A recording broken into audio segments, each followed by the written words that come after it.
ඒක නෙමෙයි උදේ අන්තලම්. මම මේ තකණියක් උඹ හම්බෙන්න ආවේ. ඔය දන්නවද?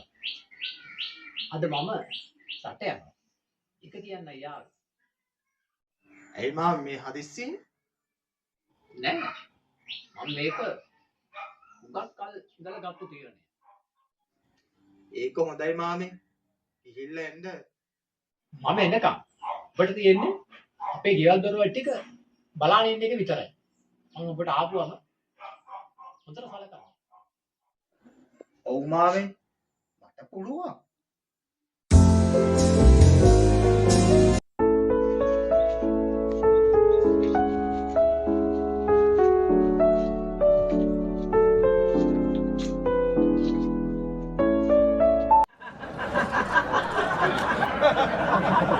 මඩ සිරි ගජ ඇන්ටිට කජුමද කිව්වනේ.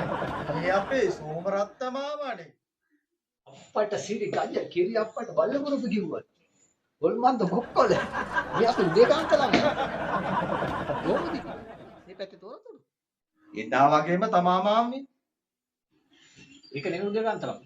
මම ඔබට ඇඳුම් පැන්දුම් ටික අරගත්තා. ඔය ටොපි චොක්ලට් ටික ඇති. ඔයාලා පාලුම් එහෙම දීපන්. පොඩි උන් ඉන්නවනේ. පවුනේ බා. හොඳයි මාමේ. ඇඳ උදේකාන්ත ළමයෝ රට ගියාට වැඩි හොඳයි. නොගිල්ලා හිටියා. ඒ හරිම ග්‍රීස්නේ. ඒකනේ මාමේ කියන්නේ. අර කතාවුත් තියෙන්නේ. ලාභාවපන් හැටියලු බබා ලැබෙන්නේ. ඒක හැබැයි වල. දැන් ඉතින් උ රට ගිය කතාව බල්ලට දාපන්කෝ. අපේ පුරුද්දට. ගමේ කමට අපේ රටේ කමට. අදලා ගනින් කොහොඳ ප්ලේන්ටියක්. කොණ්ඩ මට හරි මාන්සි. ඒකනේ සෝමරත්න මාමේ කියන්නේ. තමුන්ගේ හැකියාවන් තියෙනවා නම් රටේ මිනිස්සු තුල හැකියාවන් තියෙනවා නම් උගත්කම තියෙනවා නම් තව මොනවද කතා කරන්නේ? අහවරයිනේ.